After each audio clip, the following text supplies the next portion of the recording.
সৈন্যবাহিনীর সদস্য ছিল জিন, মানুষ এবং পাখি। জিন, মানুষ এবং পাখি, এবং তাদেরকে নিয়ন্ত্রণ করা হতো। নবী সুলাইমান এই সব বাহিনীকে নিয়ন্ত্রণ করতেন। এরপর যখন ফাইদা আতা আলা ওয়াদিন নামলে এই সৈন্যবাহিনী নিয়ে নবী সুলাইমান যখন তার সৈন্যবাহিনী নিয়ে পিপিলিকার উপত্যকার মধ্যে আসলেন, তখন পিপিলিকার রানীটা তার পিপিলিকার দলকে চিৎকার করে বলতেছে, ইয়া আইয়ুহান নামলু দুখুলু মাসাকিনাকুম, হে পিঁপড়ার দল, তোমরা তোমাদের বাসস্থানে প্রবেশ করো, তোমরা তোমাদের গর্তের মধ্যে প্রবেশ করো, কারণ নবী সুলাইমান এবং তার সৈন্যবাহিনী যেন তোমাদেরকে মাটির সাথে পিষে না ফেলে। তার সৈন্যবাহিনী এবং নবী সুলাইমান তারা না বুঝে, না টের পেয়ে যে তোমাদেরকে নবী সুলাইমান সৈন্যবাহিনী টের না পেয়ে কিছু বোঝার আগে তারা তোমাদেরকে মাটির সাথে পিষে ফেলবে। সুবহানাল্লাহ বলবেন না? পিঁপড়া বলতেছে, আপনাদের কানের মধ্যে যদি পিঁপড়া ঢুকিয়ে দেওয়া হয় আমার কানের মধ্যে, আমরা বুঝবো? হ্যাঁ, তাহলে এটা আল্লাহ তাআলার অনুগ্রহ না? ছোট অনুগ্রহ নাকি বড় অনুগ্রহ? চিল্লায় বলেন, বড় না? পিঁপড়ার ভাষা নবী সুলাইমান বুঝে ফেলছেন। এরপরের অংশে বলেন আল্লাহ, নবী সুলাইমান যখন এই ভাষাটা শুনছেন, পিপিলিকার রানীর কথাটা যখন শুনলেন, ফাতাবাসসামা যাহিকাম মিন কাওলিহা, পিপিলিকার রানীর কথা শোনার পর নবী সুলাইমান মুচকি হেসে বললেন, ইয়া রব্বি, হে আমার রব, আপনি আমাকে তৌফিক দান করুন যেন আমি, আপনি আমার উপর এবং আমার আব্বার উপর যে নিয়ামত দান করেছেন, যেন আমি এটা শুকরিয়া আদায় করতে পারি, এবং আমি যেন এমন আমল করতে পারি যে আমল করলে আপনি আল্লাহ সন্তুষ্ট হয়ে যাবেন। ওয়াদখিলনি বিরহমাতিকা ফি ইবাদিকা সালিহিন।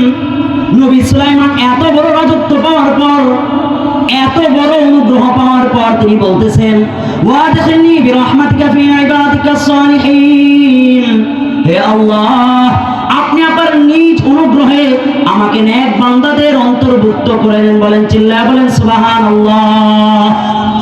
নবী সুলাইমানকে আল্লাহ তাআলা এত বড় রাজত্ব, এত অনুগ্রহ দান করার পর নবী সুলাইমান কার দিকে ফিরছেন? চিল্লায় বলেন, আল্লাহ তাআলার দিকে ফিরছেন। তাহলে আমরা যারা নেতৃত্ব গ্রহণ করব, মুসলমানদেরকে শাসন করব, আমাদের গুণ হওয়া চাই। এক নম্বর গুণ হবে আমরা আল্লাহমুখী হব। কোনমুখী হব?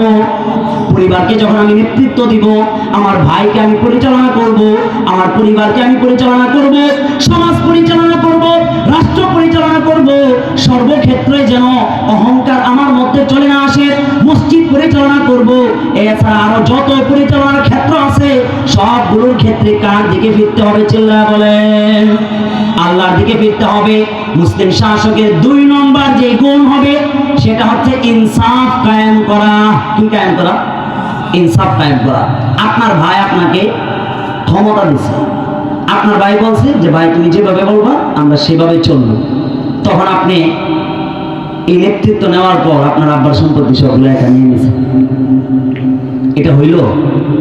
হ্যাঁ, ভাই তো আপনাকে বিশ্বাস করে এই ক্ষমতা আপনার কাছে সুপর্দ করছে, দলিলপত্র সব আপনার কাছে দিছে, আমার কাছে দিল, কিন্তু পরে কি করলাম? ভাই কিছু বুঝে না, পড়ালেখা জানে না, কিন্তু আমি সব জানি।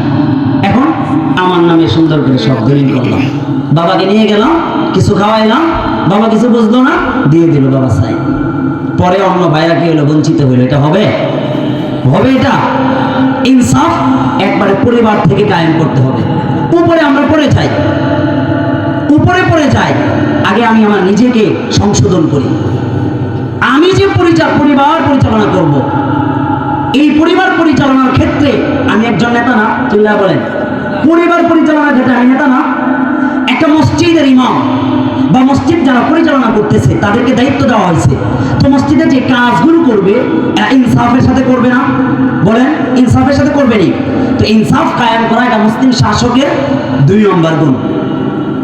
আল্লাহ তাআলা কোরআনে বলেন, ইয়া দাউদ ইন্না জাআলনাকা খলিফাতান ফিল আরদি ফাহকুম বাইনান নাসি বিল হাক্কি ওয়া লা তাত্তাবি'ল হাওয়া ফায়ুদিল্লাকা আন সাবিলিল্লাহ ইন্নাল্লাযীনা ইয়াদিল্লুনা আন সাবিলিল্লাহি লাহুম আযাবুন শাদীদুন বিমা নাসু ইয়াওমাল হিসাব।